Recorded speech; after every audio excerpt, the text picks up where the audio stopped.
¿Listo?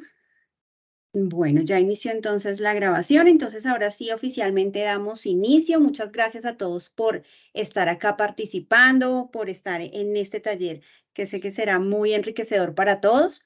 Hoy tenemos un invitado muy especial, es José Alexander Díaz González. Él es profesor de la UNAD y también es profesor de otras universidades del país. Es licenciado en Humanidades, especialista en entornos virtuales. Es magíster en Comunicación, Desarrollo y Cambio Social y actualmente es doctorando en Estudios Sociales de la Universidad Distrital Francisco José de Caldas. Es investigador, es ensayista, articulista y escritor de narrativa breve en temas como el diálogo de saberes y las epistemologías del sur. Profe José, bienvenido, todo tuyo, eh, el chat, la sala de Teams para que des inicio y muchísimas gracias por aceptar esta invitación. Gracias a ti, maestra Angelita, y gracias a todos los colegas que se unen también, igual a los estudiantes que están sacando su tiempo y su energía para compartir con nosotros en este momento. Bien, principalmente me gustaría hablar de el sentido que tiene leer para la universidad, en la universidad y para la vida. Son nociones esenciales que se debe discutir y se debe problematizar, principalmente para entender que la vida sin una buena interpretación termina siendo caótica y termina siendo sin sentido. Tal es el caso de lo que nosotros conocemos como la banalidad de la existencia. La banalidad de la existencia es cuando nosotros hemos interpretado de manera superficial la realidad y creemos de alguna manera que ser felices se limita únicamente a satisfacer nuestros placeres más inmediatos. Son uno de los valores que fundamentan el sistema capitalista, sistema actual, que digamos se está organizando el mundo. Esto no nos ha llevado a nada bueno. Para nadie es un secreto y de manera estudiosa, científica, para nadie es un secreto que estas formas de comportamiento humano donde la preocupación por la felicidad y la realización absoluta están siendo los placeres inmediatos, a lo único que nos ha llevado es a consumirnos el mundo, el planeta y a nosotros mismos en un estado de autodestrucción. Lo que hoy se va a llamar dentro de los estudios de la crítica social, cultural y biológica como el antropoceno, ¿sí? O el capitoceno, en relación con cómo el capitalismo ha llevado hasta estos límites la civilización humana. ¿Tiene que ver con la lectura? Pues claro que sí, porque la interpretación y la lectura no está dada únicamente en los textos. Como diría Paulo Freire, la lectura del mundo antecede a la lectura de la palabra. Y es importante saber que esto se establece en una relación lo suficientemente cohabitable con el bienestar humano.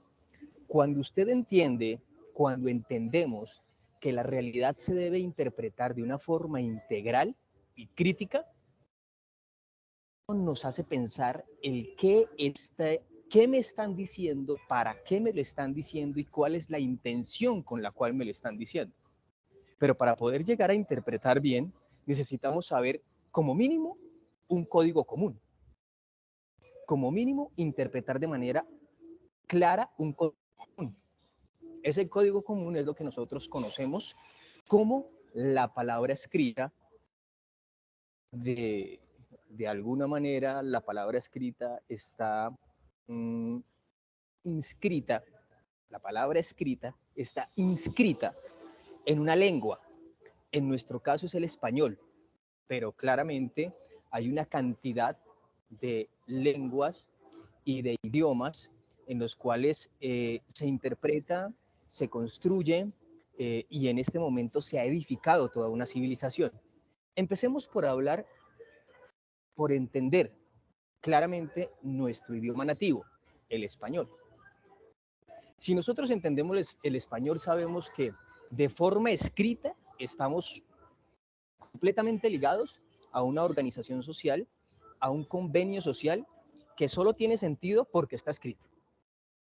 ¿Sí? Y tiene sentido porque está escrito en el sentido o en la medida en que nosotros conocemos cuál es la infraestructura escrita que la sostiene.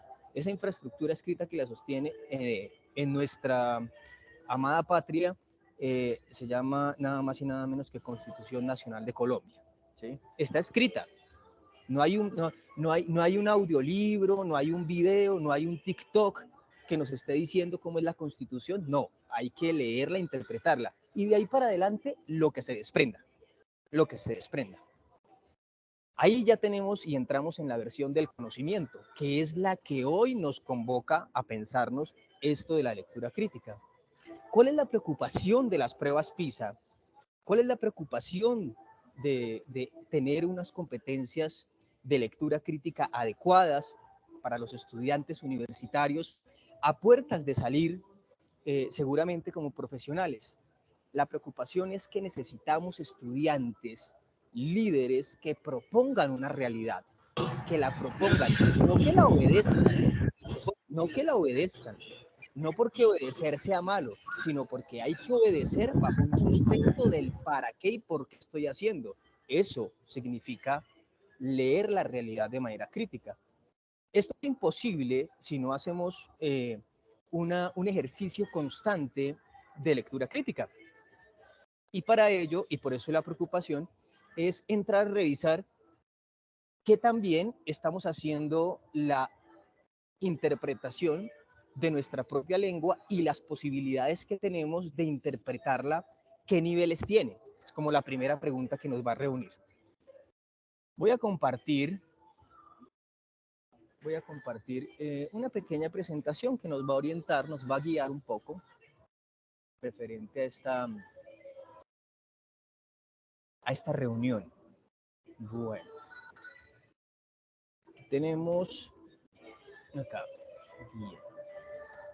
¿Me confirman, por favor? ¿Están viendo la presentación?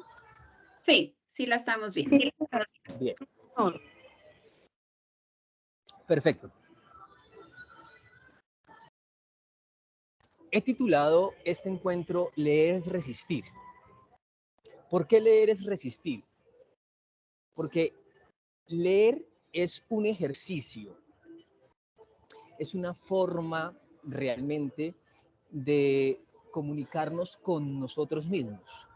La persona que lee normalmente, de manera íntima, no lee para nadie más, no le interesa leerle a nadie, no le interesa leerle a nadie, lee para sí mismo y en el para sí mismo va entendiendo y va comprendiendo qué es lo que le gusta y lo que no le gusta de lo que lee. Ojo, cuando hay lectura crítica. Cuando no, se encarga de seleccionar información, posiblemente si necesita presentar un parcial, escribir las cosas que posiblemente le preguntarían y ya, ¿sí? Hasta ahí sería como lo que realmente pasaría con la lectura. Cuando la lectura se vuelve una relación íntima y de diálogo constante con uno mismo, es cuando empieza a hacer esa lectura resistente. ¿Resistente a qué? Leer es resistir desde muchos aspectos. El primero es resistir a la desconcentración. ¿Sí? Más allá de lo crítico social que puede traer la palabra resistir y la resistencia, en términos de las tensiones sociales, lo primero es que la resistencia para leer necesita un estado de concentración. Entonces, aquí quiero dejar claro algo, y es que los fetiches y el eslogan, ese que se reconoce en las ferias del libro y en las etapas escolares, donde leer libera, leer un acercamiento al paraíso del conocimiento, leer una ventana abierta a la imaginación, esos son clichés, ¿sí? Leer es un ejercicio que da dolor de cabeza, que da hambre, que da sueño, que da pereza. Eso es leer. Leer es resistir porque usted resiste a ello. Y cuando usted resiste a desconcentrarse y a quedar como en el limbo, ¿sí? Y a quedar como simplemente en que hice la primera lectura y no entendí, y no me regreso y me regreso hasta que lo logre, pues evidentemente no hay lectura. Leer es resistir cuando uno resiste incluso a la pereza, al dolor de cabeza, a las ganas de pararse, a las ganas de soltar el libro, a las ganas de pararse del computador, a irse a dormir. Hay que resistir para poder leer, porque es un ejercicio. Así de la misma manera ocurre como cuando usted está con la idea de adelgazar, ¿cierto? Y entonces usted hace los 3 primeros días abdominales, y hace flexiones de pecho, y hace lagartijas, y hace cuclillas, y los 3 primeros días bien, pero al tercer día aparece un dolor en el que usted tiene dos opciones. Usted decide parar y esa pausa puede ser de un día o esa pausa puede ser de meses. Y usted, ¿qué pasó con el ejercicio? Pues no resistió. ¿A quién? A su propia exigencia, a lo que demanda el ejercicio. El ejercicio de leer implica una autoexigencia, una construcción propia. Y esa construcción propia es la que nos va a permitir, como lo va a decir de manera tan acertada Stanislao Zuleta, haciendo la analogía de el niño, el león y el camello, o más bien el camello, el león y el niño. Es como esos niveles a los que vamos accediendo, ¿sí? Primero es mucho trabajo para encontrarse con la dificultad de la lectura, ¿sí? Primero es mucho trabajo. Cuando usted entiende que ya tiene trabajo, usted tiene que ser feroz y digamos que de alguna manera ser resistente, tener la suficiente osadía, ser un poco, si se quiere decir, un poco bestial, ¿cierto? Feroz en el sentido de tener que pelear con esa lucha que usted está dando. Pero cuando usted atraviesa ese umbral, pues usted juega y se vuelve como un niño. Y entonces leer es un juego, y entonces leer ahí sí es un portal hacia la imaginación, ahí sí es un mundo encantado, ahí, antes no, antes es un ejercicio que cuesta y cuesta bastante, y en eso estamos, y en eso estamos, en ese ejercicio estamos todos, constantemente. Esa es la realidad, digamos, de lo que significa el leer y resistir. Por otro lado, la resistencia obedece también a esa tensión donde la lectura nos libera, donde la lectura también nos permite a nosotros encontrar puntos de resistencia frente a las realidades existenciales que tenemos.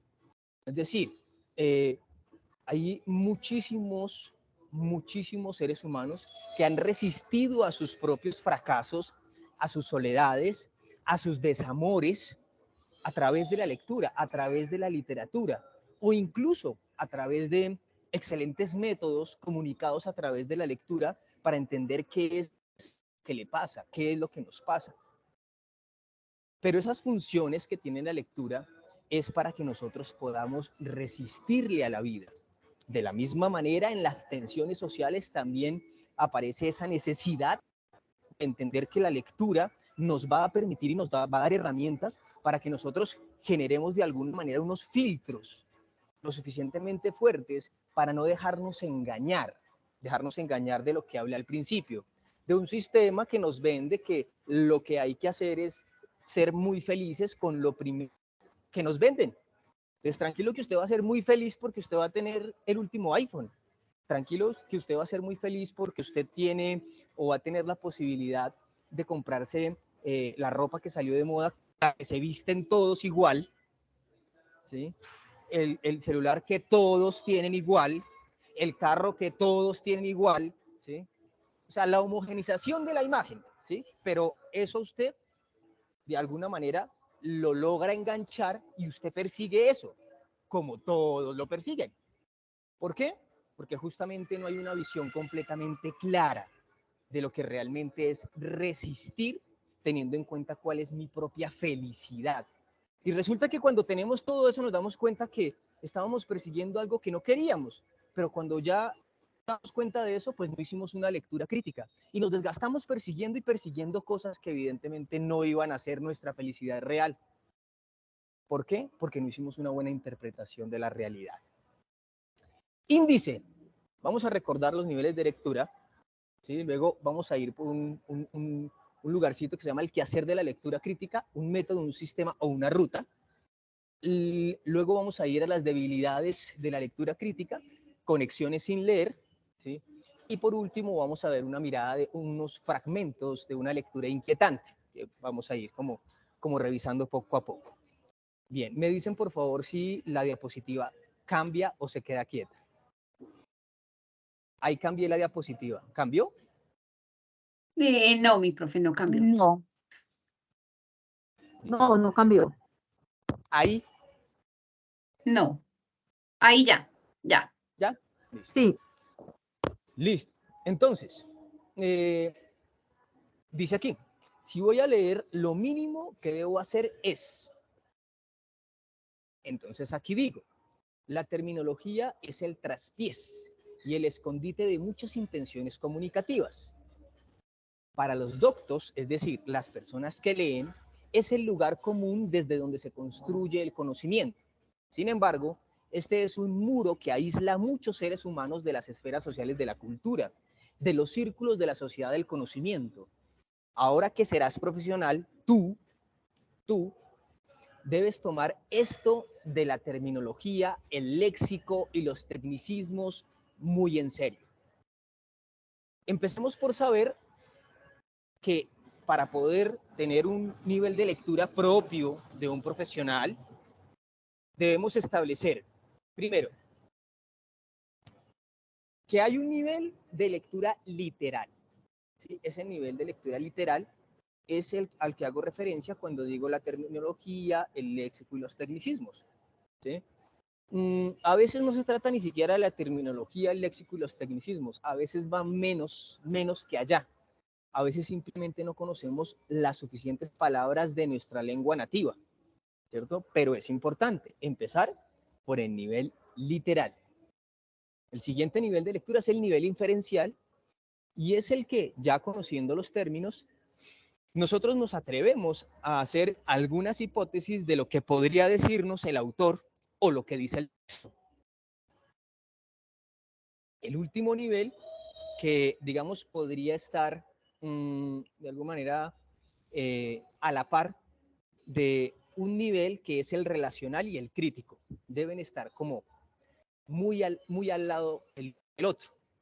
El nivel crítico es ese donde, además de conocer los términos, de haber hecho una hipótesis, también generamos un diálogo con lo que estamos leyendo y hacemos juicios a priori y a posteriori de lo que acabamos de leer. ¿Qué quiere decir?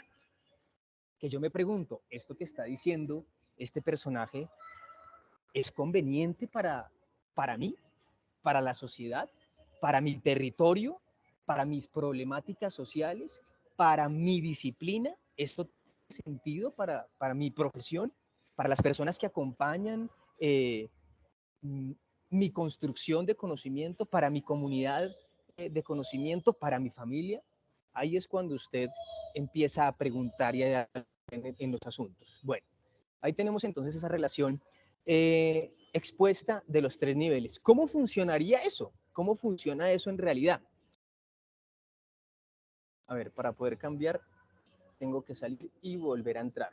¿Ahí cambió?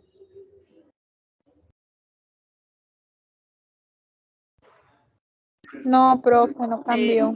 Sí, ahí ya cambió. A ver. Normalmente él se Sí, demora ya un poquito, cambió. pero ya cambió. Sí, ya. Hay 4 puntos aviñetados. Sí, Perfecto. sí, ya cambió. Listo. Entonces, alineémonos aquí en este momento, todos pendientes de la pantalla, y vamos a ver la primera viñeta, ¿sí? En la primera viñeta vamos a tener una frase que es la tesis de un ensayo. ¿Sí? Es una afirmación tesis. Ella en sí misma contiene una posición que desde su perspectiva pueden discutir perfectamente, y yo quiero que me digan de esta afirmación, ¿cuáles son las palabras que no entienden? O sea, las que no saben. No que no entienden, porque de entender lo entenderían, solamente que no saben el significado exacto, ¿cierto? Voy a leerla. La drogadicción es la forma de conseguir utopías internas cuando las utopías externas son poco significativas. Primer nivel de lectura, literal. Si yo no tengo el nivel de lectura literal, yo no paso a hacer nada más porque no tiene sentido. Si hay una palabra que no entiendo, yo no lanzo hipótesis. Hoy es más fácil. En el tiempo en que yo estudié el pregrado, le tocaba a uno buscar el diccionario etimológico. Si uno tenía un diccionario demasiado básico, tenía que buscar un diccionario etimológico o filosófico para entender algunas de las palabras. Y si usted no lo tenía, tenía que ir a la biblioteca y pedirlo. Y que llegara a sus manos se demoraba un tanto más. Hoy no hay justificación para no leer bien. Hoy estamos más que ganados con el sistema de interpretación y de base de datos tan potente que tenemos con la web. Entonces googleamos, ¿cierto? ¿Qué significa esto? Cuando yo sé el significado, vuelvo y retomo, vuelvo y leo y le encuentro sentido a lo que se está diciendo. Bueno, a ver, una personita que me haga el favor y me diga, me comparta qué palabra no sabe, no sabe o no sabía, porque digamos que en este momento puede ser que ya ustedes hayan ido a buscarlo, es lógico, pero ¿qué palabra no sabía no sabía el significado enteramente de esa afirmación? ¿Quién me comparte? Una personita.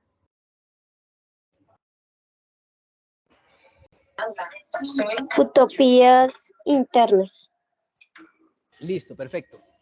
Digamos que internas de pronto tú lo sabes, pero la palabra utopía es ese traspiés que tiene la afirmación. Es ese traspiés. ¿Qué significa utopía? ¿Sí? ¿Alguien rápidamente que googlea ya y nos regala la lectura del significado?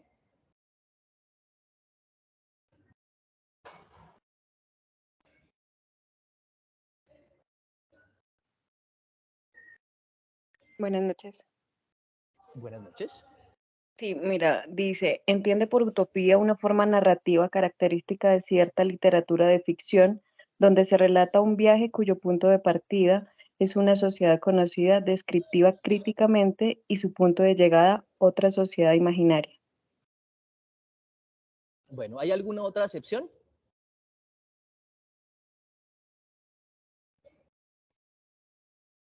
¿O solo esa? ¿Y en sinónimo podría ser? ¿Qué dice en sinónimo? Imposible, ilusión, quimera, ensueño, fantasía. Listo.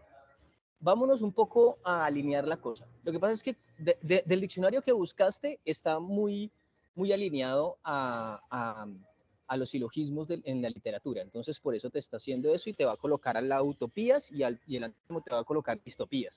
Entonces, por eso lo voy a presentar de esa manera. Pero mira lo que estás diciendo tú. Dices como ilusorio, quimera. Bueno, alguien iba a intervenir. Sí, pero Sigue. encontré otro concepto. Se dice que es un plan, un proyecto, una doctrina o sistema que parecen de realización. Listo, perfecto. ¿Listo? Ahí está. O proyecto que parece de difícil realización, ¿cierto?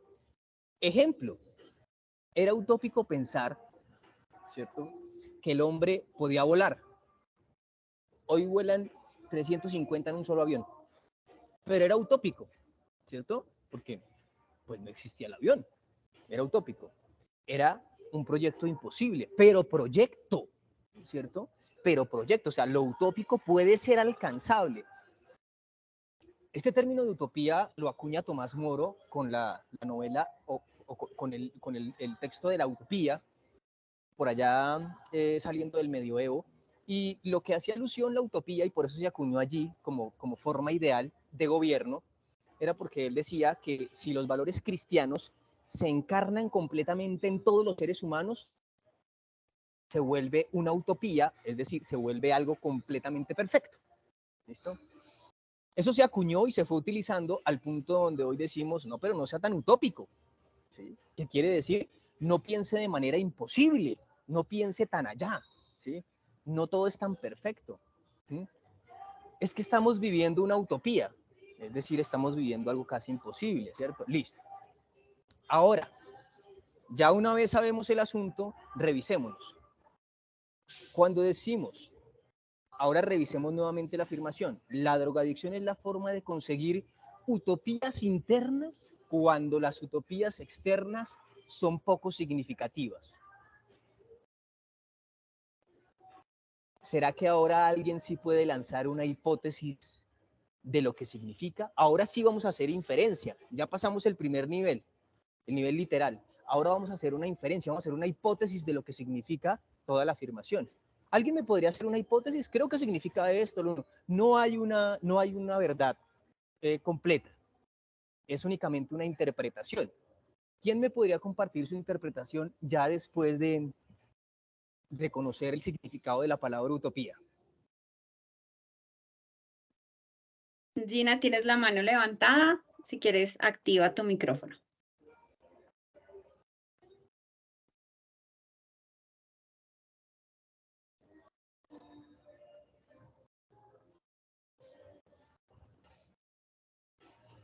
Gina y Vania tienen las manos levantadas. Si quieren, activen micrófono para que puedan participar. Buenas noches. Hola, buenas noches. Bueno, yo soy Mayerly, yo también levanté la mano, pero pues yo voy a compartir digamos que lo que yo puedo analizar en esta frase. Perfecto, Mayerly. Bueno, la frase nos dice, la drogadicción es la forma de conseguir utopías internas cuando las utopías externas son poco significativas. Es decir, ya tenemos conceptos de manera científica de lo que puede producir la drogadicción en nuestros cuerpos, ¿cierto? Que Sí. eso sería utopías, digamos, en temas hacia el tema más externo. Entonces dice que es la manera, la drogadicción es la forma de conseguir utopías internas cuando las utopías externas son poco significativas. Es decir, que así nos brinden la información de qué daño nos pueda generar la drogadicción.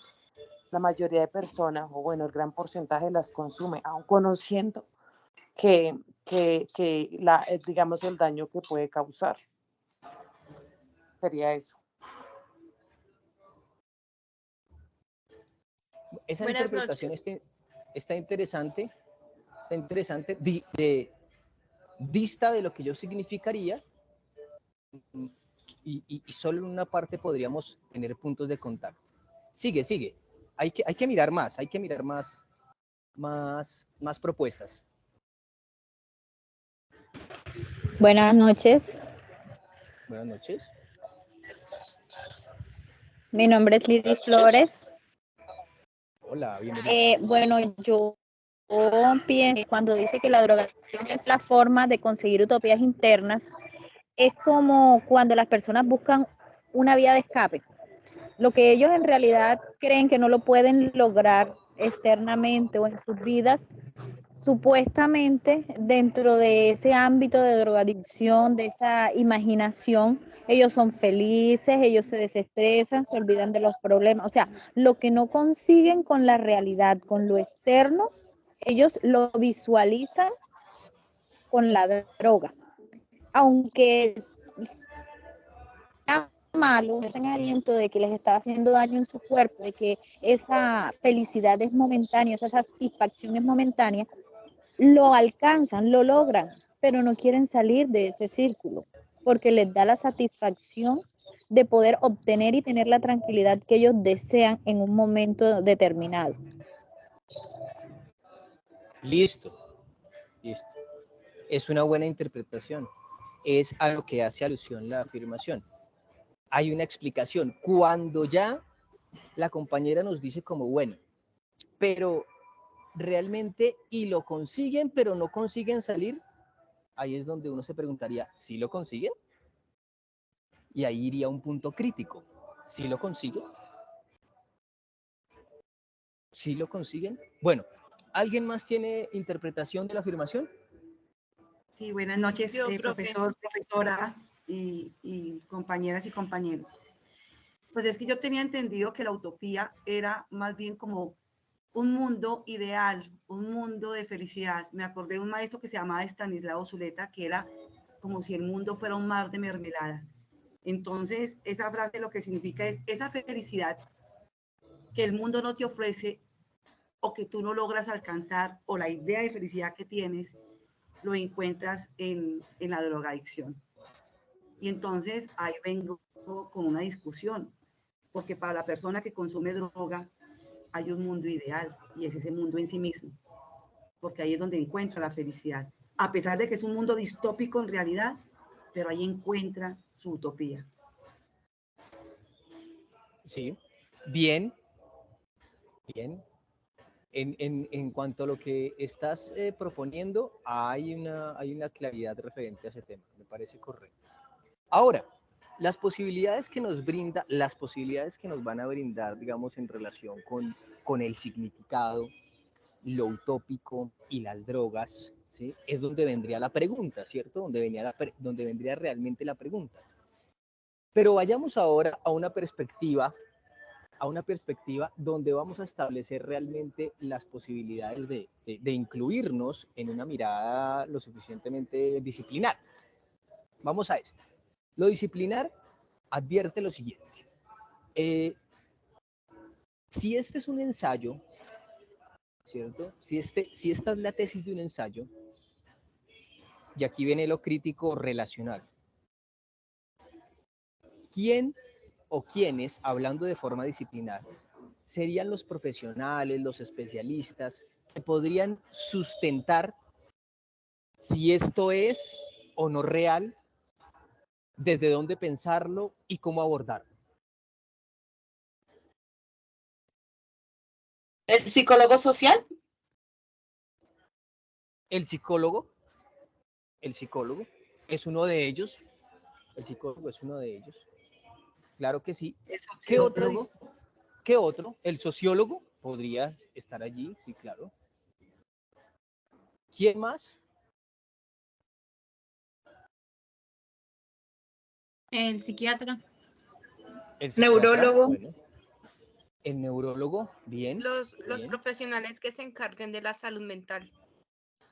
Los profesionales en general, ¿solo que se encarguen de la salud mental? Ay, Y claro, física, de la ya que física. la salud física y mental son dos. Acá en el Digamos chat dice Ruth que la familia claro, y los médicos. También es válido, esa perspectiva también es válida dentro de lo que constituimos como un ensayo. Ahora, ustedes se dan cuenta, ¿no? Que el texto más exitoso en la universidad es el ensayo. ¿Pero por qué ensayar? ¿Por qué ensayar? ¿Por qué ensayar tanto? Porque lo que estamos ensayando es afinar nuestros juicios de valor. Ensayamos razonar concretamente. Ensayamos construir un razonamiento lo suficientemente claro, fortalecido, fundamentado, hasta que la idea es que podamos ser claros, concretos y con sustento, ¿sí? Eso es lo que se hace cuando uno ensaya, cuando uno hace ensayos. En esa perspectiva, acabamos de hacer un ejercicio crítico argumentativo, entendiendo los 3 niveles de lectura en una tesis de ensayo argumentativo, donde nos dimos cuenta que si no sabemos lo que significa la palabra utopía, no podríamos entender realmente esa afirmación tesis. Pero también notamos que hay hipótesis de la interpretación, y fíjense que las hipótesis nos llevaron por diferentes lugares en un momento dado. En algún momento se pensó sobre la sustancia, en algún momento se pensó sobre incluso las campañas de salud frente al tema del consumo. Y en otro momento empezamos a ver las relaciones que existían en términos sociales existenciales y posiblemente alineaba eso con la conducta humana. Ahí podrían entrar otras muchas cosas y muchas líneas.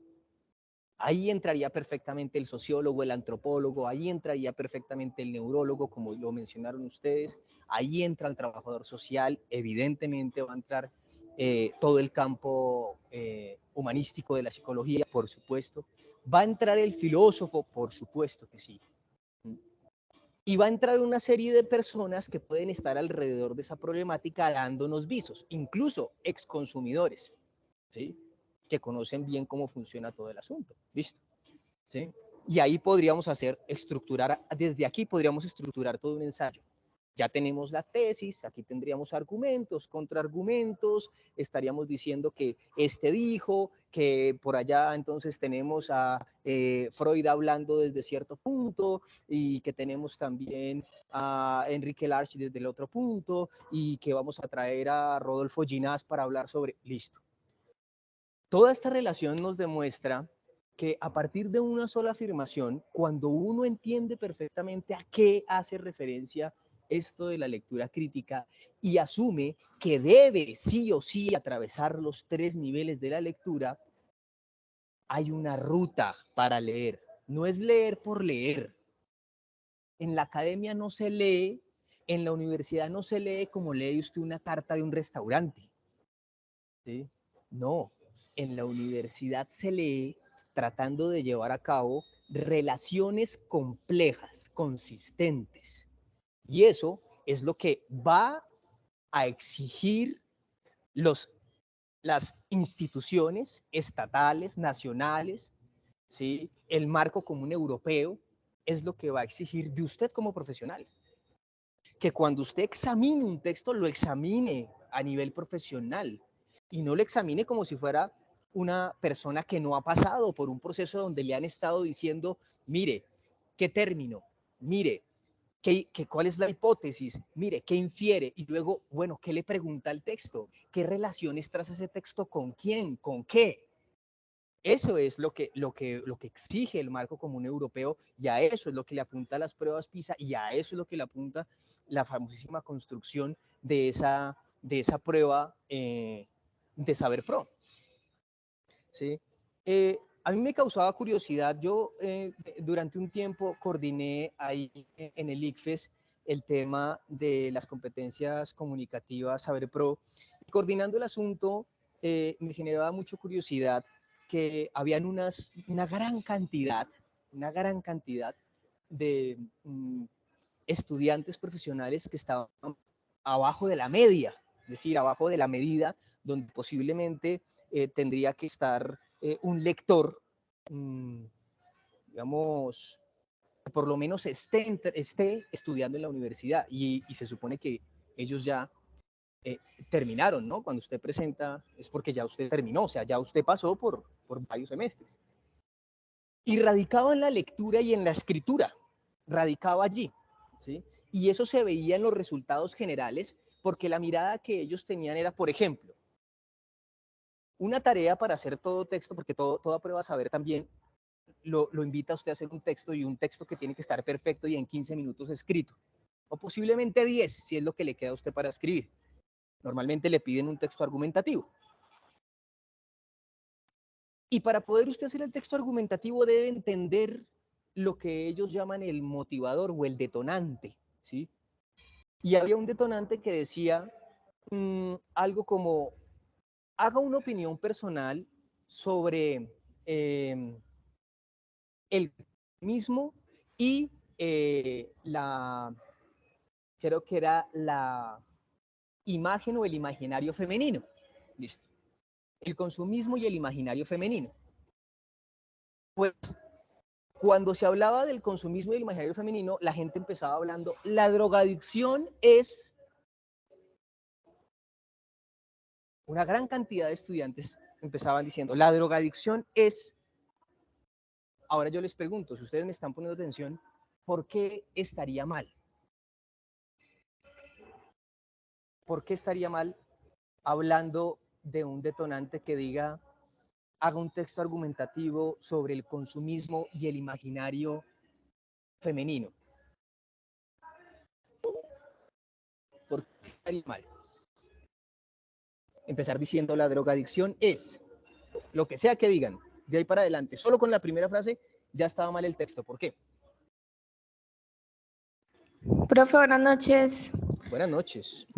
Pues yo pensaría, porque lo están enfocando al tema femenino, debería haber como una contextualización sobre qué causas llevan a que una mujer o bueno, en este caso a un sexo femenino tenga como recurso, no sé, el uso de la drogadicción. O sea, ¿qué sería el detonante para una mujer ser, digamos, drogadicta? Pienso yo que debería ser empezando como hablando del tema de la mujer. Listo, perfecto. Ahora, estamos en este punto estamos aprendiendo y por eso mismo nadie se va a tomar absolutamente nada personal, pero la compañera también se rajaría. Hola, buenas noches. Buenas noches. Buenas noches. Profe, yo creería que está inicialmente hablar de drogadicción, ya que le está haciendo es una pregunta específica del consumismo. Cuando hacemos referencia a consumismo, no necesariamente tienen que ser drogas, sino muchas otras cosas que pueden estar relacionadas con ello.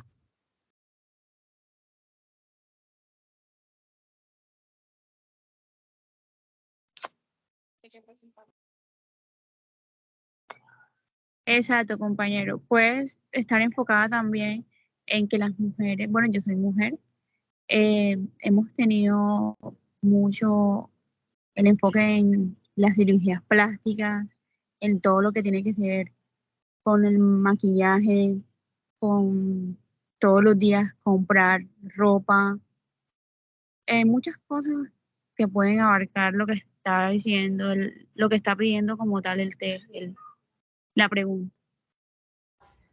Claro, es importante partir de una cuestión bien, José Alcides, que es el que está... Sí, cuéntame. Profe, ¿me escucha? Sí, te escucho bien. Profe, ¿me repite por favor la pregunta? Es que venía por acá en el metro y no escuché muy bien. Vamos a ver, entonces te repito la pregunta. Vamos a ver. Entonces, hablamos de lo siguiente.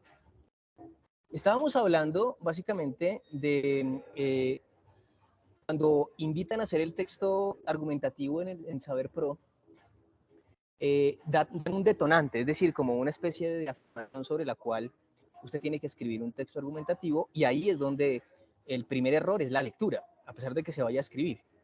Y dice algo como, haga un texto argumentativo donde, de su punto de vista, hablando de el consumismo y el imaginario femenino. Y les decía... Profe, pues yo iniciaría. Espérame un segundo. La mayoría de los textos empezaban hablando de la siguiente manera. La drogadicción es... Y entonces yo dije, todos los textos que empiezan diciendo la drogadicción están mal. ¿Por qué? Esa es la pregunta. ¿Por qué estarían mal? Y tú me vas a responder, ¿por qué estarían mal? ¿Por qué está mal? Porque empezando de que el consumismo no solamente se da en drogadicción. Y fuera de eso está diciendo la drogadicción, ya me está enfocando que la drogadicción va a tal, no, debería ser el consumismo femenino, está devorado, no sé qué, ya, pero debería ser no la, sino como enfocarse en el consumismo de diferentes tipos, no siempre es drogadicción, por eso está mal decir la. Listo, ahí tenemos una respuesta. Ahí tenemos una respuesta que puede ser acertada, en cierta manera, pero lo principal es eso, muchachos. Lo principal es eso, muchachas. Lo principal es eso, muchaches. Sí, cuéntame. Bueno, para mí está mal porque ante todo no se debe empezar un texto argumentativo anticipando lo que se va a argumentar. Se tiene que comenzar explicando y ahí sí se va argumentando al desarrollo del texto. Es mi opinión. Está bien, estoy de acuerdo contigo, o sea, tiene que haber primero una introducción. todo texto argumentativo debe haber una introducción y no irse de una vez a dar razones. Estoy de acuerdo contigo. Y a ello, que la estructura está mal, y sumémosle también que la mirada del término consumismo, como lo dijo el compañero y lo completó la compañera, el consumismo es una conducta enfermiza y excesiva de comprar cualquier cosa, ¿sí? Y cualquier cosas que nos vendan, ¿cierto? El consumismo no está dado en términos de drogadicción, ¿sí? Entonces, ya solamente no entender que el consumismo es consumismo en el sentido de el boletín del consumidor tal cual, ¿sí? Sino que está alineado en una relación con el consumo y dejarlo únicamente en ese sentido, pues ahí nos está diciendo evidentemente que la interpretación es muy pobre. Ahora, hagamos eso a la n potencia, es decir, una cantidad de estudiantes casi profesionales, a 3 meses de profesionales, respondiendo eso. Hay una crisis de lectura, hay una crisis de interpretación y hay una crisis de entender nuestra lengua nativa, porque no le están preguntando en inglés, para que diga, no, es que de pronto se confundió porque es que, ¿sí? No, claramente hay un ejercicio que no se hizo durante la universidad y fue acercarse a diferentes términos y terminologías que nos alcanzara para dilucidar la claridad que tenía ya de antemano todo este tipo de análisis sociales. O sea, el consumismo evidentemente es un índice, ¿sí? Un índice medible dentro de las relaciones económicas, pero que se presta en los campos humanísticos, en los campos sociales, ¿sí? Y en los campos científicos perfectamente. O sea, no hay discusión que es que el consumismo aquí significa, no, es que el consumismo es el consumismo, ¿sí? No sabían eso. Entonces, les cuento esa anécdota a modo de integrar un poco más la importancia de leer más allá de lo que el profesor y la universidad manda. Hay que empezar a mezclarnos entre aquellas lecturas profesionales que nos van a enriquecer. Hay que empezar a entender que eso que se llaman referencias o bibliografía, que está al final de un texto, de un artículo, ahí hay libros con títulos que nos pueden aportar mucho más que solamente ese pedacito que nos dio el profesor, porque el profesor nos dio un pedacito porque seguramente para él era importante dentro de su estrategia cognitiva, dentro de su contenido, pero resulta que es que usted necesita llenarse de un conocimiento mucho, por eso cuando el profesor le dice, y aquí hay una bibliografía sugerida, es decir, si usted quiere ampliar en este tema, vaya, amplíe, recorra los reservorios universitarios, váyale a los artículos de investigación de lo que a usted le interesa. Es que yo quiero especializarme en tal. Vaya y mire qué hay con respecto a lo que usted se quiere especializar. Pero solamente quiere especializarse porque es que no sé quiéncito se especializó y le está yendo bien y está ganando plata. Está grave. Está cayendo en el mismo consumismo, ¿sí? Sin fundamento. Después usted se enfrenta a las cosas y dice, yo no quería esto, pero ya qué, ¿sí? Entonces, evidentemente... Disculpe, profe, y si de pronto nos vamos un poco más allá, de pronto esté equivocada, pero si de pronto nos vamos un poco más allá y nos metemos por esta parte, la falta o el anhelo de la necesidad de aceptación en la actualidad busca o causa adicciones y consecuencias, porque es que si buscamos el origen, nosotros los seres humanos buscamos la aceptación de los demás y de ahí es donde parte que a veces nos queremos hacer o cirugías plásticas que también generan adicciones y no solamente droga, que de pronto hacemos las cosas que no queremos hacer porque los demás nos incitan o para agradarle a los demás, pero es porque tenemos la necesidad de aceptar, o sea, que los demás nos acepten y nos quieran. Entonces, muchos de los orígenes de esas adicciones, tanto a las drogas como a las cirugías, a lo que sea, viene como de esa parte, pienso yo. Otro aspecto es que la era de la tecnología, la estamos como que hay unas personas que abusan un poco de ella porque, por ejemplo, tenemos muchos filtros. Entonces, mostramos una faceta de lo que no somos y cuando en realidad se dan cuenta de lo que realmente somos, ya no nos quieren. Entonces eso genera depresiones, genera adicciones. Entonces nos iríamos como abarcando un tema súper grandiosísimo que tiene muchísimas entradas, opino yo acá. No sé si estaré equivocada. Desde donde lo estás tomando podría ser, hablando del consumismo y digamos del imaginario femenino, podría funcionar bien la tesis que estás planteando. Ahora, en el ejercicio de la lectura, de interpretar, esa es la idea. Lo que estás haciendo es la idea, buscar esas relaciones, ¿sí? Y hay unos temas más amplios, ¿sí? Referente a eso. Lo que dices del imaginario femenino, por supuesto. O sea, el imaginario femenino puede llegar a verse desde la relación consumista, desde la estética del cuerpo, completamente, claro que sí. Se puede vender de alguna manera como una vitrina de lo masculino, siendo el cuerpo femenino completamente individual, apartado, ese cuerpo otro del hombre, y sin embargo ser como una extensión del deseo de su estética, ¿sí? Entonces, claro, por supuesto que hay una alineación al consumismo. Ahora, volviendo nuevamente al ejercicio de la interpretación, ¿sí? Veamos lo que ocurre muchas veces en relación con la ciencia, y es la interpretación de estas miraditas que nosotros tenemos frente a la construcción epistemológica, investigativa, ¿sí? En esa medida, nosotros establecemos... ¿Alguien tiene el micrófono abierto? Ya Bueno, reviso entonces, quién lo tiene acá abierto. Profe, discúlpame, si estás presentando algo, si estás compartiendo pantalla, no se está viendo. ay, gracias. ¿Será que no? ¿Sí? Pues sí. Pues sí. Bueno, aparece negra la pantalla.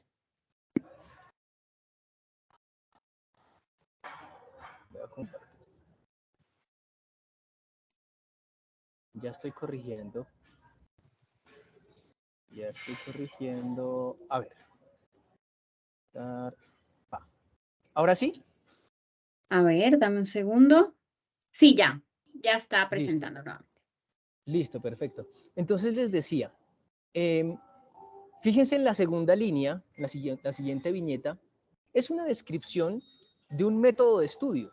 Esto es lo que uno normalmente encuentra en un artículo de investigación, y a veces, cuando no tenemos claros los términos en los cuales están escritos, parece algo muy confuso, estrictamente confuso. Entonces leamos el ejemplo. Entonces, mi método de estudio es cualitativo, crítico, interpretativo de tipo documental, ¿sí? Y a usted le dicen, tiene que hacer un trabajo cualitativo, crítico, interpretativo de tipo documental. Y usted le sale por encima de la cabeza un interrogante gigante, ¿cierto? ¿Qué? ¿No? Y lo que les quiero mostrar es desmenuzar esto, ¿no? Entonces, aquí está lo cualitativo. ¿Qué es lo cualitativo?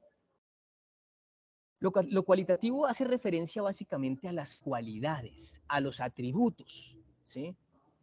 A los atributos. Esas son las cualidades de algo que voy a interpretar de manera crítica. No solamente lo voy a interpretar, sino que es de manera crítica. ¿Qué voy a interpretar de manera crítica hallando cualidades? Documentos. Cualitativo, crítico, interpretativo de tipo documental. Es decir, voy a criticar a cualidades, a documentos, artículos, tesis, monografías, sentencias, informes. Y fíjense, ahora ustedes lean nuevamente. Mi método de estudio es cualitativo, crítico, interpretativo de tipo documental. Después de que yo les rompo el filtro, ustedes ya dicen, ah, claro, sí, ahí está. ¿Sí?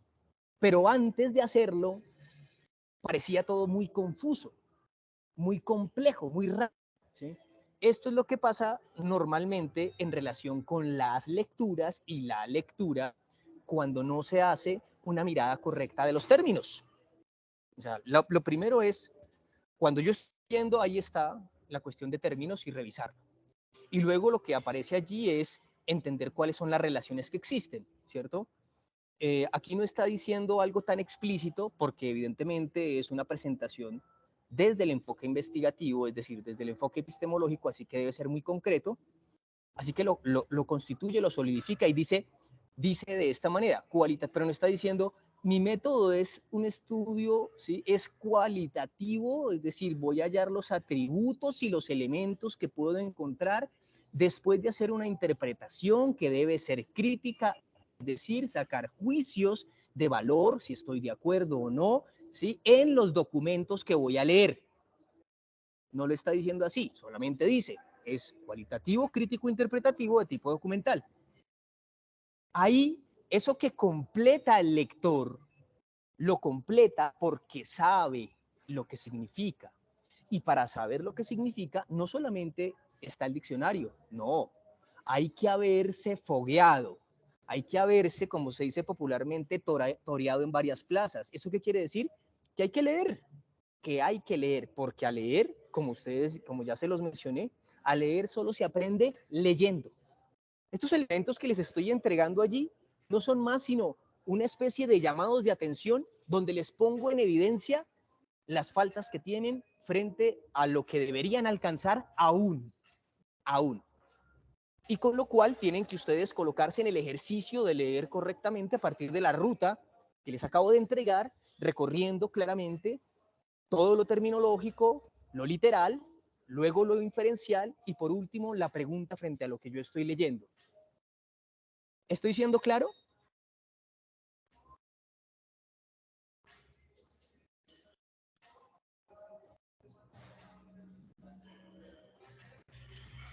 ¿El silencio es positivo o negativo? ¿Cómo interpretamos eso, Angelita Ala? A ver, acá veo varias manitos levantadas. Si no desean activar el micrófono, pueden igual escribir por el chat. Sí, se está haciendo claro. A ver, ¿qué han respondido?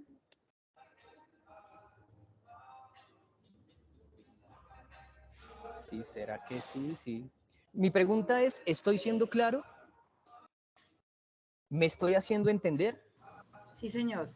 Sí, acá dicen que sí, que positivo. Bueno, sí. Perfecto, listo. Uno tiene que estar retroalimentando, porque qué tal yo aquí en un monólogo acá, como un loquito acá, ¿sí?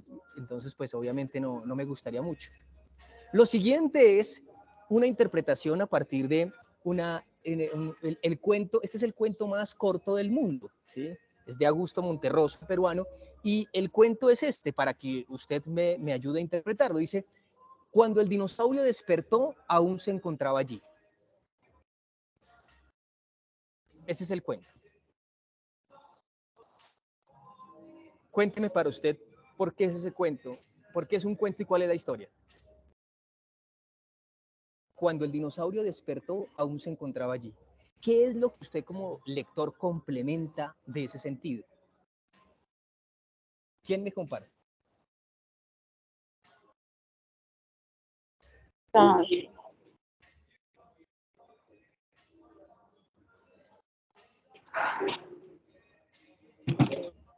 O sea, que no venden nada así de los frasquitos para la salsa. Sí. Qué pena, profe. ¿Será que su merced me puede repetir la pregunta? Qué pena. Les preguntaba básicamente que en la siguiente viñeta está el cuento más corto del mundo, reconocido como el cuento más corto del mundo, y que es de Augusto Monterroso, y el cuento dice, cuando el dinosaurio despertó, aún se encontraba allí. Y les preguntaba, ¿qué significa para ustedes ese cuento corto? Ese es un microcuento. Que además es maravilloso, profesor. Porque precisamente ese cuento lo leí hace mucho tiempo, yo tengo 50 años y alguna vez lo leí, y entonces la interpretación es quién es el sujeto ahí. ¿El dinosaurio se despierta y se encuentra a sí mismo o el dinosaurio se encuentra y lo encuentra a ese otro sujeto o a esa otra sujeta, por decir de alguna manera? Es eso, se presta para interpretación, es maravilloso. Alrededor de ese cuento han habido muchos diálogos, incluso en mi hogar. Y es un cuento porque acordémonos cuando estábamos en la primaria o el bachillerato, que hay un inicio, un nudo y un desenlace. Ese cuento es maravilloso. Es tremendo, ¿no? Tiene una estructura completísima. Cuéntame. Yo podría decir que es un claro ejemplo de un texto argumentativo. Aunque es muy cortico, lo dice todo. Tiene un inicio, un desarrollo y un final. Aunque para decir mucho, deja para pensar, es muy completo. Pero creo, compañera, que no hay lugar de pronto, con mucho respeto, de que sea un texto argumentativo. Es en sí mismo un cuento, un microcuento, como ya lo decía el profesor. Lo que pasa es que los argumentos los damos las y los lectores, que es distinto, pero gracias. No, está muy bien esa acepción. Eso se llama la construcción. Claro, este es un texto, es un tipo de texto narrativo. El argumentativo requeriría otra estructura, ¿sí? Y como lo dice la compañera, evidentemente en lo literario realmente es la lectura crítica la que permite colocar los argumentos, ¿sí? Entonces, cuento, novela, mito, leyenda, cómic, guión de serie de televisión, guión teatral, narrativo, tipo de texto narrativo. ¿Listo? Fábula, todo eso es narrativo. Tipo de texto argumentativo, ensayo, tesis, ponencia, monografía, artículo de opinión, reseña crítica, ensayo, obviamente. ¿Listo? Esos son los tipos de texto argumentativos. Y los tipos de texto expositivos explicativos ya son lo referente a ello que informan, ¿no? Que se establecen desde únicamente lo descriptivo. Ahí está la carta, ahí está el acta, ahí está la sentencia, ¿sí? Esos son el artículo, pero no el artículo de opinión, sino simplemente el artículo que es como la noticia. Entonces se supone que debería ser objetivo, se supone. Pero es eso, simplemente se expone. Entonces, tipología textual ahí en segundos. Bueno, entonces partimos de allí. ¿Alguien más que quiera dar el sentido? ¿Qué significa o qué significó para ustedes este microcuento? Acá en el chat alguien dice, Elba Esperanza dice que ella considera que es el avance de una persona. O Heidi Tatiana dice que también puede hablar de algo que se extingue, hablar de la extinción.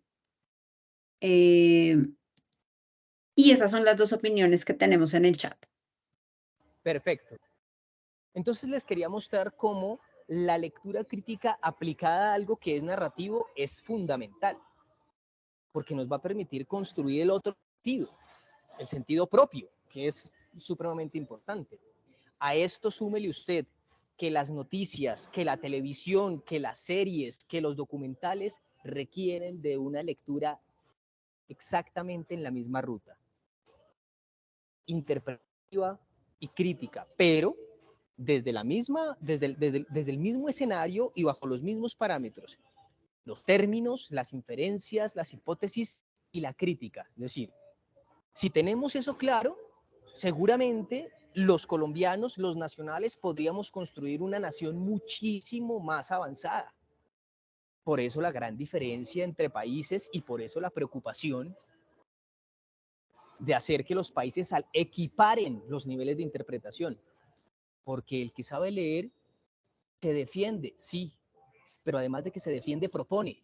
Y además de que propone, pues evidentemente dispone sus elementos, sus formas de pensamiento para mejorar su vida, su existencia y la existencia de los que están a su alrededor.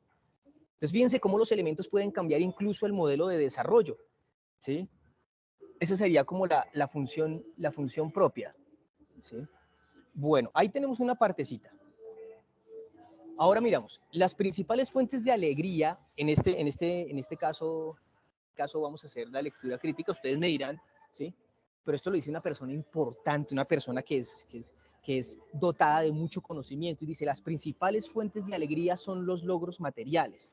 Los demás objetivos son intangibles, sentimentales, y por ello poco coleccionables. ¿Qué piensan ustedes de esa frase?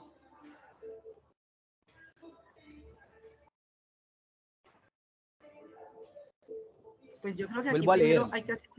aquí habría que hacer una distinción en lo que es la alegría. Y la alegría es algo efímero, es algo pasajero. Entonces yo diría que, no sé quién lo escribió, pero lo que yo percibo, la percepción, hablando de la percepción, lo que yo percibo es que esos objetos materiales te producen una alegría instantánea en ese momento, pero aquello que es intangible es imperecedero y bien podría ser la felicidad.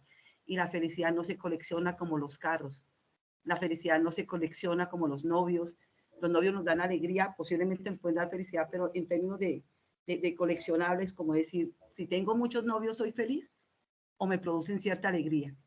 Entonces, qué bueno hacer como esa distinción entre lo que podría ser alegría y felicidad, entre lo que es el momento y lo que es perenne. Bueno, aquí tenemos un tema, y es que pensando no se vale, ¿sí? No, perfectamente, claro que sí, tienes toda la razón, por supuesto. O sea, la mirada es propia, tuya, estás identificando elementos y haciendo relaciones claras. La alegría está ahí por una razón, por una razón no está la felicidad. Claro que sí. ¿Quién más nos comparte? Acá en el chat dice Aide que en la actualidad la alegría se ha enfocado en lo material y se ha dejado lo intangible a un lado. Aquí también entraría en juego el consumismo. Angie dice, es un cuento que desde mi posición puedo decir que tiene que ver con la identidad y como un cuento tan corto da muchas opiniones. Me imagino que se refería al anterior, ¿no? Al cuento del dinosaurio. Ajá, sí. Perfecto. Sobre todo en el ejercicio, lo que más quería pasar por estos elementos, y fíjense que todos tienen que ver como de alguna manera con una relación que expone puntos de vista y coloca al descubierto en algunos de ustedes, y lo que quiero es que se tracen la pregunta, uy, yo quedé perdido ahí, uy, yo quedé perdida ahí. Trácense esa pregunta, ¿dónde se sintieron perdidos? Y donde ustedes se sintieron perdidos, ahí está el bache.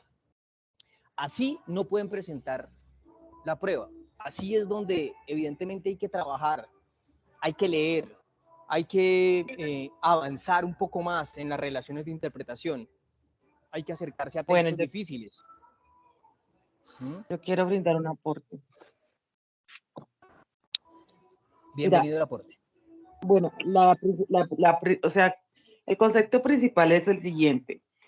Las principales fuentes de alegría son los logros materiales. Los demás objetivos son intangibles, sentimentales y por ello poco coleccionables.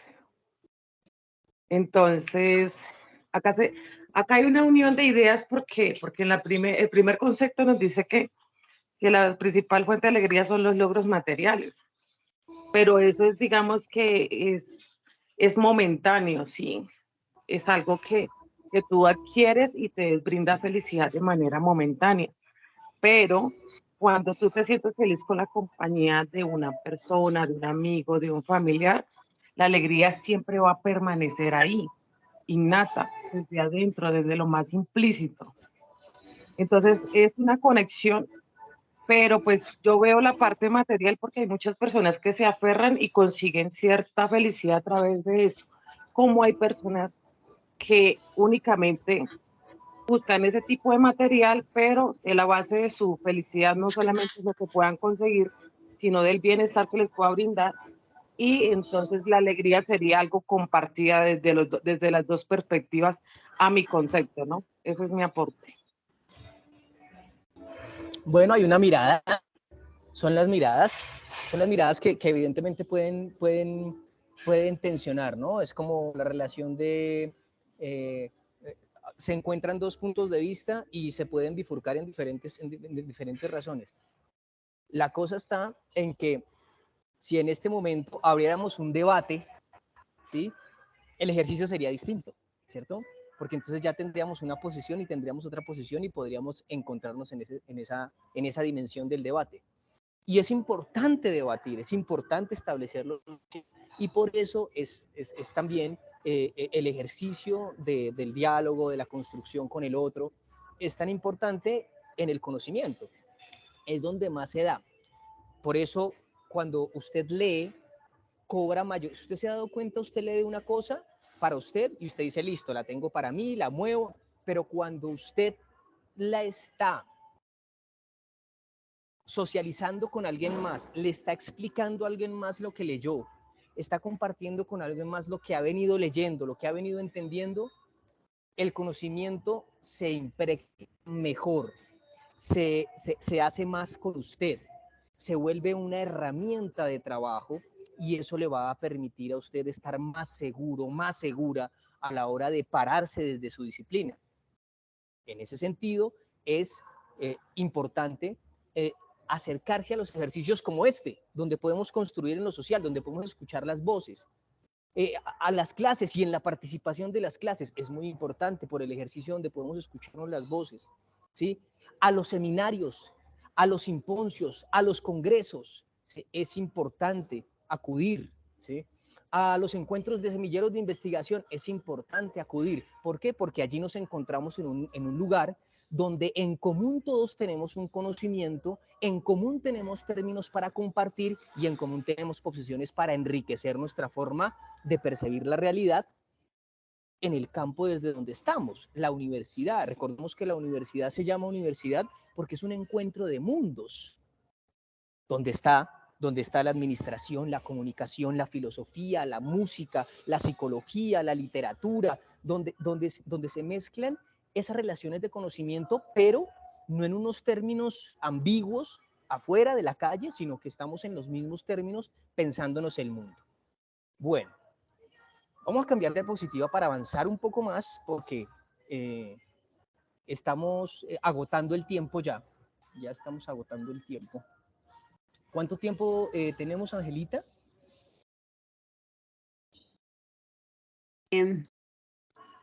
Ya. Nos queda, ¿cuánto tiempo más podrías? A ver, son las 8:19, creería yo que máximo unos 20 minuticos más. Vale. Ese ejercicio creo que sí lo logramos. Vale.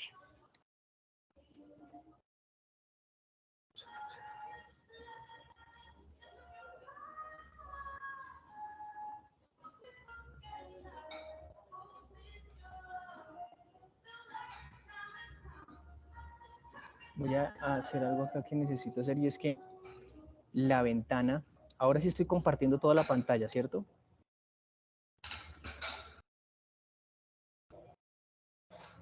O sea, ya están viendo toda la pantalla, ¿cierto? Sí, sí, Listo. ya se está viendo toda la pantalla. Iremos a ver cómo se ven las diapos. Listo. Un segundo que se me va a apagar esto. Un segundo.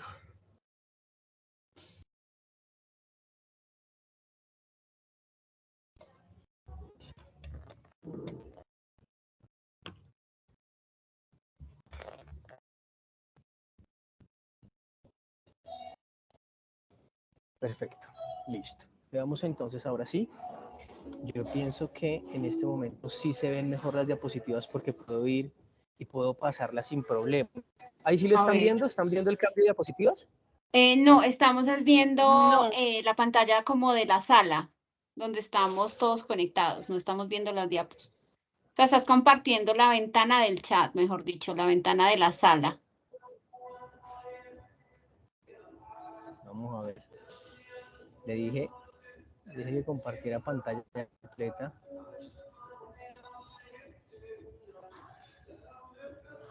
A ver, yo creo que ahora sí. Ya, pero igual siguen en el mismo tamaño. Si quieres darle presentar, es decir, sí a la presentación para... Exacto, ahí ya, súper. Listo. Entonces, preguntar al texto. ¿Qué le debo preguntar al texto? Cuando no sé qué preguntarle al texto porque quiero ser crítico, pero no sé qué preguntarle al texto. Entonces digo, ¿quién escribe lo que estoy leyendo o lo que leo? ¿Cierto? Y si pueden tomar pantallazo de esto es importante. ¿En qué años vivió? ¿En qué años escribió? ¿Qué profesión tiene? ¿Cómo se ve? Incluso es importante, eso usted le dice, no, léase el texto de Jacques Derrida y aquí saque un resumen. ¿No? Pero en ocasiones que usted vaya y busque a la persona y sepa cómo se ve, le va a permitir asociar cosas, ¿no? Que somos humanos, necesitamos referentes. Que usted vaya y mire una entrevista de ese personaje, así no se lo hayan pedido, vaya, mire a ver qué es lo que dice cuando habla, cómo habla. ¿Sí? Ahora, por otro lado, ¿cuáles son, la otra pregunta que hay que hacer al texto, cuáles son los campos disciplinares desde donde intenta explicar lo que menciona el texto? Es decir, si yo estoy leyendo un texto y me está hablando únicamente de psicología, o también me está trayendo la arquitectura, o también me está trayendo la ecología, eso se lo tengo que ir preguntando al texto. Ah, aquí cambia la geografía. Ah, aquí me habló más desde la literatura. Ah, aquí me está hablando de la filosofía. Eso es importante preguntárselo al texto porque me va a dar una percepción crítica de lo que está sucediendo. Ah, esto parece que es de historia. Ah, esto me va a dar una mirada. Ahora, ¿es verdad lo que está diciendo? Ahí es donde viene la pregunta suya, propia. ¿Sí? ¿Es verdad lo que está diciendo? Cuando yo le preguntaba, cuando le hacía la lectura de la última frase donde hacía alusión a la alegría y lo coleccionable, ¿es verdad lo que está diciendo? ¿Sí? Usted se preguntaría eso, ¿es verdad? ¿Eso es verdad? ¿Es lo que está diciendo? ¿Es verdad para mí? ¿Tiene importancia para mi país, mi territorio, mi profesión? Son preguntas básicas que podrían establecerse desde esa visión. Bueno, voy a cambiar de diapositiva. Si pueden, si alguno ya tomó el pantallazo, excelente. De todas maneras, la presentación se las voy a compartir. Bueno, entonces, aquí tenemos al señor Julio Cortázar, ¿sí? Argentino. ¿Sí? Excelente escritor. Y dentro de esas relaciones de lo descriptivo, el ejercicio de Julio Cortázar, les comparto esta pequeña mirada de lo literario alrededor de cosas elementales y sencillas sobre las cuales uno podría llegar a pensar que la lectura no solamente requiere de saber los términos, sino de imaginar los términos, de imaginar. Si no hay imaginación, la lectura se cae por sí misma, pero todo absolutamente se cae si no hay imaginación. Si usted tiene una pareja y usted no tiene imaginación, se cae, eso se cae. La imaginación en el ser humano es todo, es la innovación, es la claridad, es el futuro, realmente, es el futuro proyectado. Bueno, instrucciones para llorar. Mucha atención, concentrados, concentradas. Dice, dejando de lado los motivos, atengámonos a la manera correcta de llorar, entendiendo por esto un llanto que no ingrese en el escándalo, ni que insulte a la sonrisa con su paralela y torpe semejanza. El llanto medio u ordinario consiste en una contracción general del rostro y un sonido espasmódico acompañado de lágrimas y mocos, estos últimos al final, pues el llanto se acaba en el momento en que uno se suena enérgicamente. Para llorar, dirija la imaginación hacia usted mismo, y esto le resulta imposible por haber contraído el hábito de creer en el mundo exterior, piense en un pato cubierto de hormigas o en esos golfos del estrecho de Magallanes en los que no entra nadie nunca. Llegado el llanto, se tapará por el rostro usando ambas manos con la palma hacia adentro. Los niños llorarán con la manga del saco contra la cara y de preferencia en un rincón del llanto. Duración media del llanto, 3 minutos.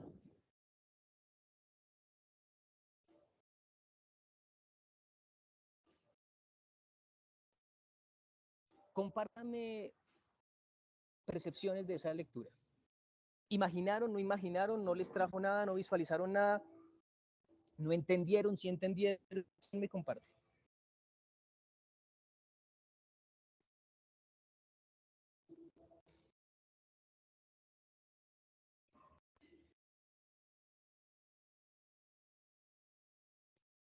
Heidi Tatiana en el chat escribe que es descriptivo.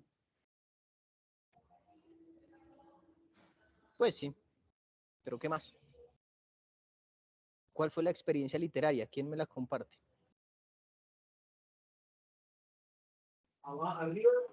Yo creo que es como un escrito que nos llevó a la imaginación, pero también como que iba dándonos unas herramientas para llegar a ese momento de llorar.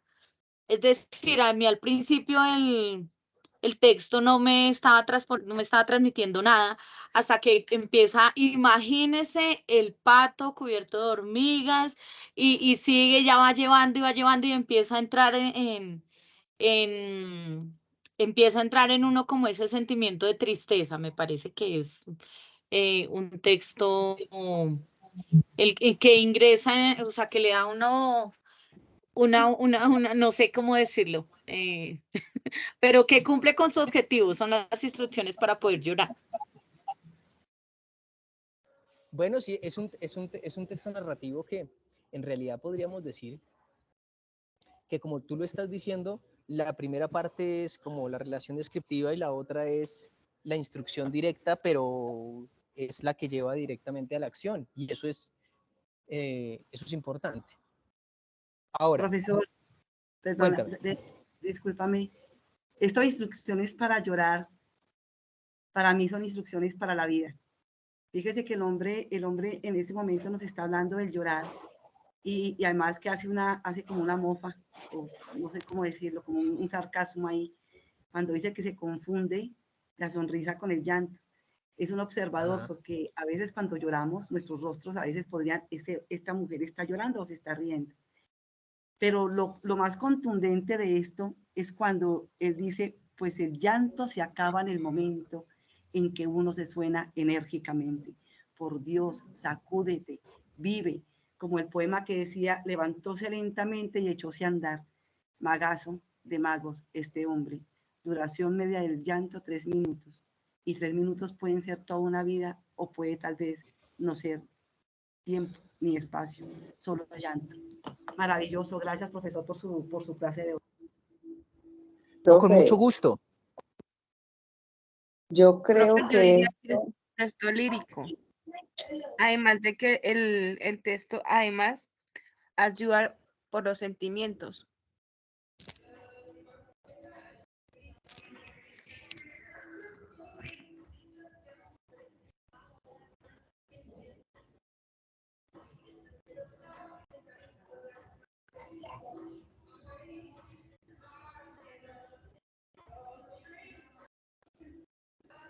profe,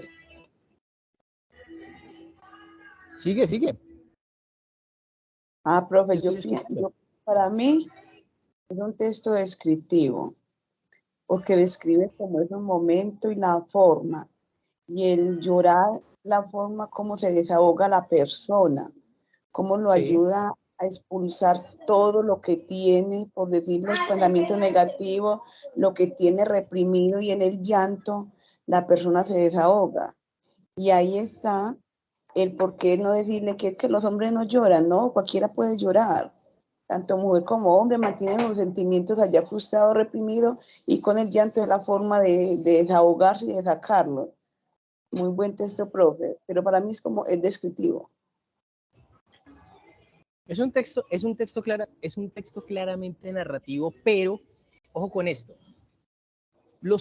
Las tipologías textuales no son una camisa de hierro, ¿sí? Es decir, un texto narrativo, pongamos como ejemplo la novela de Dostoyevsky, Crimen y Castigo, puede contener los tres tipos de texto.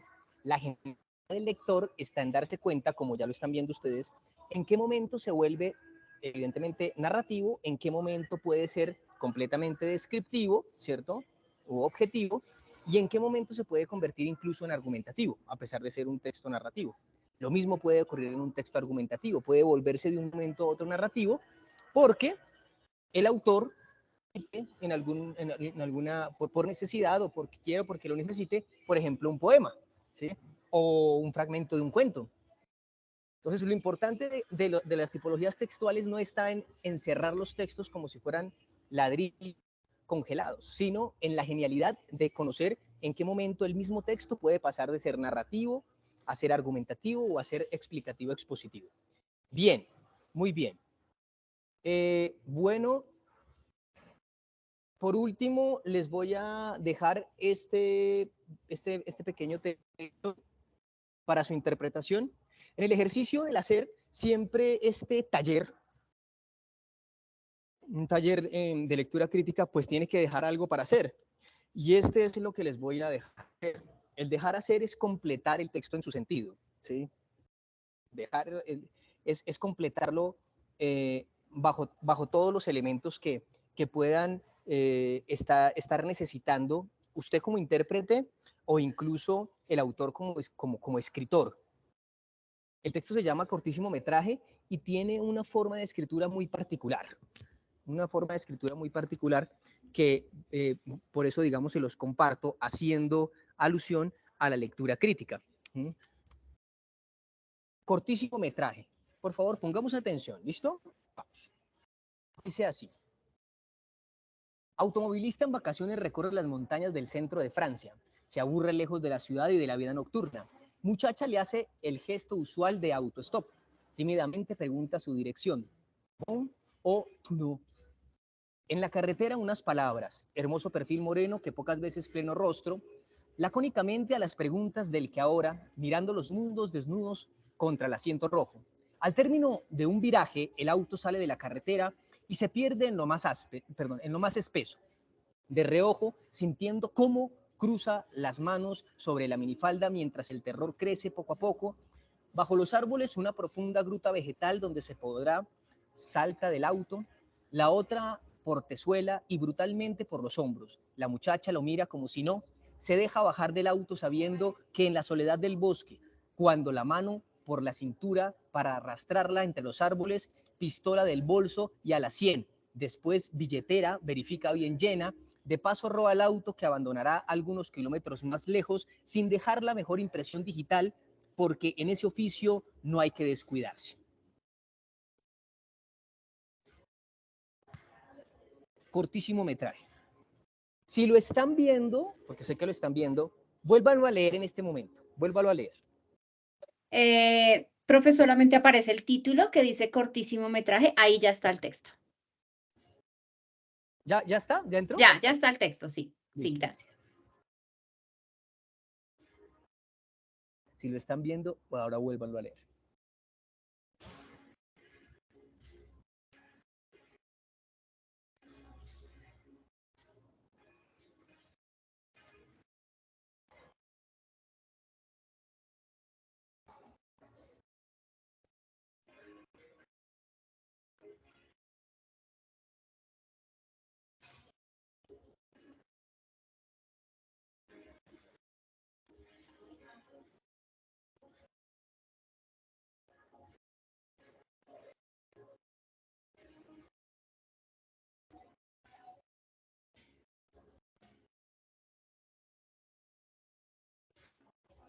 Es un texto inquietante en sí mismo.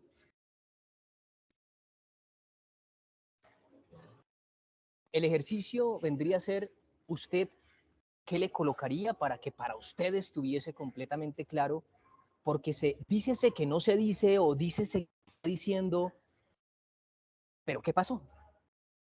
Porque hay una historia entera.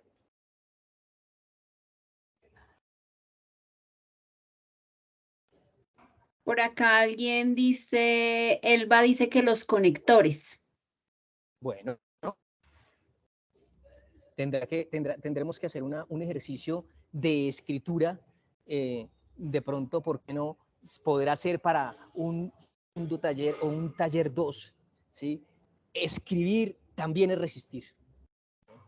Pero el ejercicio se los dejo para que ustedes evidentemente lo puedan mover y puedan escribir la versión como usted verdaderamente diría, así sí se entiende, y lo que pasó fue esto, profe, y esto, y esto, y esto.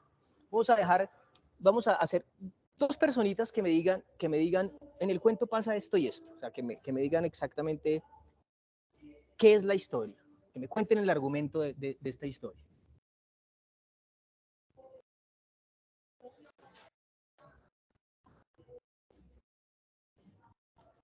Buenas noches.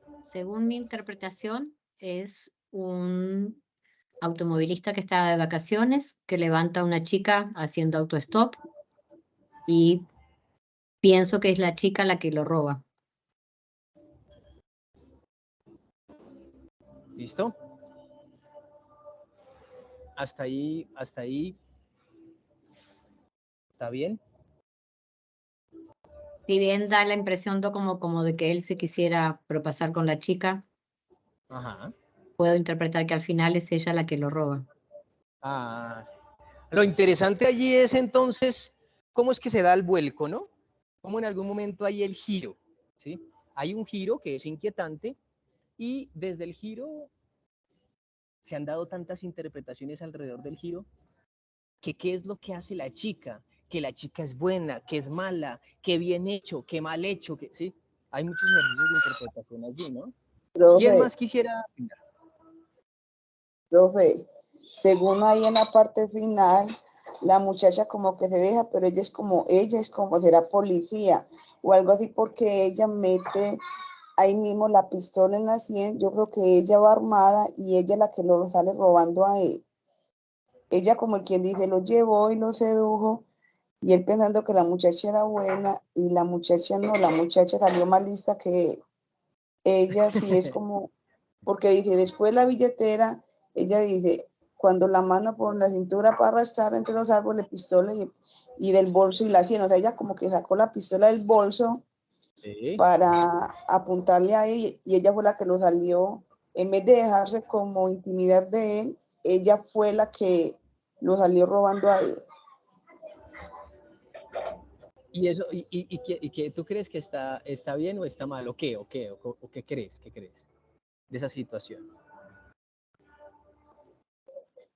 De pronto, como en lo común, ya él la recogió pensando podría ser una muchacha buena. Es que él cometió el error de pasarse de más con ella. Sí. Y ahí fue donde O sea, ella ¿tú crees que si él no se hubiese pasado de más, ella no lo hubiese robado? Creo que no. Porque ella más que todo, yo creo que no. Yo creo que sí, porque abajo él dice que en ese oficio no hay que descuidarse. O sea, ella no deja huellas, o sea que vivía de eso. Exacto, sí. Muy bien. Exacto. Eso, lo que quiero que vean es todos los indicios, o sea, aprender a leer un texto es entender todos los indicios que están allí, pero completos, ¿cierto? En esa relación de los elementos que constituyen absolutamente todo el argumento. Cada palabra cuenta en un texto, cuando se lee y cuando se escribe. Y cada omisión de palabra, término, artículo, sufijo, prefijo, también cuenta. Por eso el ejercicio de leer solo se aprende leyendo y el ejercicio de escribir solo se aprende escribiendo. Es en un hacer constante. Muchas gracias a todos, muchas gracias a todas. De verdad fue un placer haber compartido con ustedes este pequeño taller. Quería compartirles referente a esto una idea global de lo importante que es la lectura crítica y por qué hay que mirar, observar muy bien cuáles son esos elementos que tenemos en debilidad y cómo podemos hacer para ir mejorando. Profe José Alexander, muchísimas gracias. Muchísimas gracias por haber participado, por brindarnos este taller tan maravilloso que nos deja con muchas cosas realmente para pensar, para discernir. Y pues bueno, a todos los estudiantes, a todos los profes también que se conectaron, muchas gracias por la participación. Esperamos pues volver a realizar el encuentro número 2, abordando este tema tan importante que es la lectura. Y pues no solamente que nos prepara para la prueba Saber Pro, sino que también pues para la vida, ¿no? Para la vida, porque realmente hay un video que dice que cómo le podemos salvar la vida a una persona. Si lo encuentro en el siguiente encuentro que hagamos, se los voy a compartir. Y es simplemente con ortografía. Entonces, es un tema supremamente interesante. Acá todos en el chat están pues dándote las gracias, profe, nuevamente por este maravilloso taller. Esperamos encontrarnos en una próxima oportunidad. Nuevamente, muchas gracias y una feliz noche para todos. Gracias a Gracias. todos y a Nos dejó todas. antojados, Por la profesor. invitación. Bueno, estaremos esperando para hacer una segunda sesión. Pues por los medios, obviamente, que tenemos del curso, les estaremos informando. ¿Listo? Hasta una próxima oportunidad. Buenas noches para todos. Nuevamente, muchas gracias. Gracias. Chao.